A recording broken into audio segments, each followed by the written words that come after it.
जय श्री कृष्ण मित्रों, कैसे हैं आप सब। आज हम आपको बताएंगे प्रातःकालीन ब्रह्म मुहूर्त में उठने का समय। ब्रह्म मुहूर्त कै बजे से कै बजे तक रहता है वह हम आपको आज बताएंगे। इसलिए ब्रह्म मुहूर्त में सभी को उठना चाहिए। ब्रह्म मुहूर्त में उठना बहुत ही अनिवार्य है। ब्रह्म मुहूर्त में जो व्यक्ति उठते हैं उनका स्वास्थ्य बहुत ही अच्छा रहता है और उनका दिमाग बहुत ही शांतिपूर्ण रहता है। इसलिए आपका शरीर और आपका दिमाग दोनों बहुत ही बलवान होता है। ब्रह्म मुहूर्त में उठने वाला व्यक्ति सदा सुखी रहता है। भगवान का आशीर्वाद उस व्यक्ति पर हमेशा बना रहता है। ब्रह्म मुहूर्त में उठना चाहिए। और ब्रह्म मुहूर्त में उठने के क्या नियम हैं, कितने बजे से कितने बजे तक ब्रह्म मुहूर्त रहता है, हम आपको आज सब कुछ बताने वाले हैं। प्रातः काल उठना यानी सूर्योदय से 4 घड़ी यानी 1.5 घंटे पहले ब्रह्म मुहूर्त में उठना चाहिए। देखिए, सूर्योदय से 1.5 घंटे पहले ब्रह्म मुहूर्त तक माना गया है, तो आप सूर्योदय के 1 घंटा या 1.5 घंटा पहले ही उठ जाना चाहिए आपको। स्वास्थ्य यानी कि स्वास्थ्य की उत्तमता के लिए ये सबसे पहला नियम है कि सुबह जल्दी उठना चाहिए। नीति शास्त्र में मनुष्य के 6 दुर्गुण बतलाए गए हैं जिनसे बचने का उपाय सबको करना चाहिए। वह दुर्गुण कौन कौन से हैं जिनसे व्यक्तियों को बचना चाहिए? तो नंबर 1, सूर्योदय के समय सोना। देखिए, अगर सूर्य हमसे पहले उग गया और हम लोग बाद में उठते हैं, सूर्योदय के यानी बाद में उठते हैं, तो जब तक सूर्योदय के बाद तक हम सोते हैं तो हमारी शक्ति क्षीण हो जाती है। इसलिए सूर्योदय के पहले ही उठना चाहिए। सूर्यास्त के समय सोना। संध्या काल में सोना वर्जित है। संध्या काल में बच्चों को भी नहीं सोना चाहिए, इसलिए संध्या काल का सोना वर्जित बताया गया है। तीसरा नंबर दुर्गुण कौन सा है? दांत मैले रखना। दांत भी साफ रखना चाहिए। चौथा नंबर है मैले कपड़ा पहनना। मैले कपड़े नहीं पहनना चाहिए। बेशक आपका वस्त्र पुराना हो बट रोज धुला हुआ होना चाहिए। 5वां नंबर है बहुत खाना खाना। जो व्यक्ति ज़्यादा खाते हैं, खाते रहते हैं, वो बहुत बुरा माना गया है, बहुत खराब माना गया है। दिन भर नहीं खाना चाहिए। खाना खाने का एक समय होता है। कड़वे वचन, किसी का दिल दुखाना, किसी को ऐसे बोलना कि किसी को दिल दुखे, किसी को कष्ट हो, या किसी को अशब्द बोलना भी दुर्गुण है। इसमें से कोई दुर्गुण कम या अधिक मात्रा में जिस मनुष्य में हो वह कभी जीवन का सच्चा सुख नहीं पा सकता है और दरिद्र होता है। ब्रह्म मुहूर्त में सोने से द्विज यानी ब्राह्मण, क्षत्रिय और वैश्य की प्रायश्चित करने पर शुद्धि होती है। तो यह चीज आपको ध्यान करना है। प्रातः काल उठकर प्रार्थना और दर्शन करें।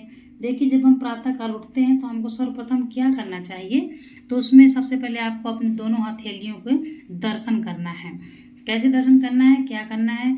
कराग्रे वास्ते लक्ष्मी यानी हाथ के पहले अग्रभाग में लक्ष्मी का निवास होता है, तो हमको अपने हथेलियों के अग्रभाग का दर्शन करना चाहिए, प्रणाम करना चाहिए। कर मध्य सरस्वती कर मूले स्थितो ब्रह्मा प्रभाते कर दर्शनम। कर के मध्य भाग में सरस्वती, कर के उग्र भाग में लक्ष्मी, मध्य में सरस्वती और मूल में ब्रह्मा जी का निवास होता है। इसलिए प्रातः उठते ही अपने हथेलियों का ये मंत्र पढ़ते हुए दर्शन करना चाहिए। बच्चों को भी छोटे से ऐसे ही संस्कार देने चाहिए। प्रातः बच्चे आपके उठते हैं, आप भी जब सो के जगते हैं बच्चों को अपने पास बिठा लें, फिर यह नियम करें तो बच्चा भी ये नियम अपना बना लेगा।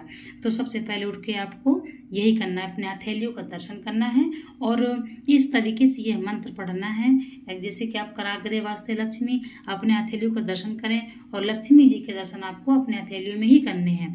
कर मध्य सरस्वती, कर के मध्य भाग में जब आपको दर्शन करना है माँ सरस्वती के, कर मूल भाग में ब्रह्मा जी स्थित होते हैं, तो ब्रह्मा जी के आपको दर्शन करना है। ब्रह्मा जी के समान जब आप यहाँ दर्शन करेंगे तो ब्रह्मा जी के ही दर्शन हो जाएंगे आपको। इसलिए इसके पश्चात हमको क्या करना है, हमने अपने हथेलियों के दर्शन कर लिए, अब हमको क्या करना है? तो देखिए, डायरेक्ट जो व्यक्ति उठ के चल देता है वो अच्छा नहीं है। सबसे पहले आप उठें और पृथ्वी माता को प्रणाम करें, उनसे आज्ञा लें, फिर अपना पैर नीचे रखें। तो उनको जब आप प्रणाम करेंगे दोनों हाथ से ही प्रणाम करना चाहिए। तो क्या करना है? तो फिर आपको यह मंत्र बोलना है।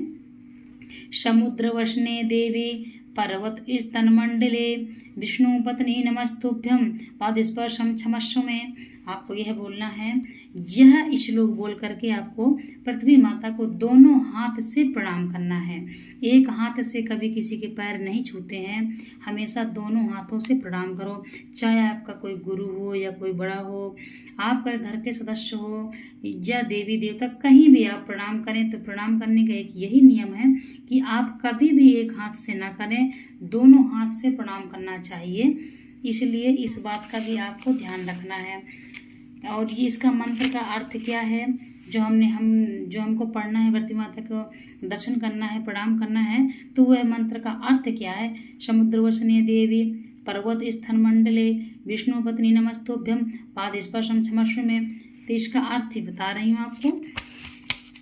हे विष्णु प्रिय वसुंधरे, हे विष्णु प्रिय वसुंधरे, आपके समुद्र वसन और पर्वत स्तन है, आपको नमस्कार है। मेरे पाद स्पर्श को क्षमा कीजिए, यानी मैं आपको प्रणाम कर रहा हूँ, यह मेरा आप प्रणाम स्वीकार कीजिए माता। फिर मुंह धो, फिर हाथ मुंह धो, कुल्ला कर, आचमन कर, गौ अथवा मांगलिक वस्तुओं का दर्शन कर, इष्ट देव को प्रणाम कर, निम्नलिखित श्लोकों द्वारा प्रातः स्मरण करें। इसके पश्चात आपको यह इतना करना है, ये हम आपको बाद में बताएंगे। पहले आप जो है ये 2 मंत्र आपको तैयार करने हैं। छोटे छोटे हैं, ये बच्चों को स्कूल में भी सिखाए जाते हैं। हो सकता है आपको बच्चों को ये मंत्र आते ज़रूर हों, क्योंकि ये स्कूल में सिखाए जाते हैं। तो इसलिए एक बार मैं और पढ़ती हूँ। कराग्रे वस्ते लक्ष्मी, कर मध्य सरस्वती, कर मूले स्थितो ब्रह्मा, प्रभाते कर दर्शनम।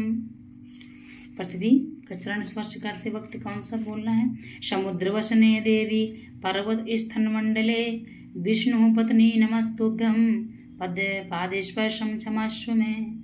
इस प्रकार से आपको यह मंत्र पढ़ते हुए ब्रह्म मुहूर्त में आपको उठना है। आप सूर्योदय के 1.5 घंटा पहले उठ जाएं। यदि आपको ज़्यादा दिक्कत होती है सुबह जल्दी उठने में, तो भाई आप थोड़ा पहले तो उठ जाएं, 1 घंटा आधा घंटा पहले उठ जाएं, तब भी आप कवर कर लेंगे। इसलिए आपको ब्रह्म मुहूर्त में, देखिए ये मैंने आपको विस्तार से बता दिया है कि सूर्योदय के 1.5 घंटा पहले तक ब्रह्म मुहूर्त है। तो आप सूर्योदय के पहले आपको उठने और उठ करके आपको स्नान करना। सबसे पहले आपको हथेलियों का दर्शन करना है और ये श्लोक बोल के फिर आपको पृथ्वी माता को प्रणाम करना है। तत्पश्चात आपको ये ध्यान रखना है और 6 दुर्गुणों का हमेशा आपको ध्यान रखना है। ये दुर्गुण आप में नहीं होने चाहिए, आपके बच्चों में नहीं होना चाहिए। अगर आप बच्चों को संस्कार देंगे अभी से, तो आपके बच्चों का संस्कार बहुत उत्तम रहेगा। इसलिए यह 6 दुर्गुणों से आपको बचना है और आप सभी ये सब पालन कीजिए। सूर्योदय के समय सोना नहीं, सूर्योदय के बाद सोना नहीं है, सूर्यास्त के समय सोना नहीं है, दांत मैले नहीं रखना है, कपड़े पहनना यानी कि मैले कपड़ा भी नहीं पहनना चाहिए, बहुत खाना नहीं खाना चाहिए, कड़वे वचन नहीं बोलना है। तो आप सभी से रिक्वेस्ट करती हूँ कि ये 6 छोटे से दुर्गुण हैं, इनका अगर आप किसी में से ये दुर्गुण है तो आप इनको कंट्रोल कीजिए, यह आदत आप ख़त्म कीजिए। इसलिए राधे राधे, जय श्री कृष्णा।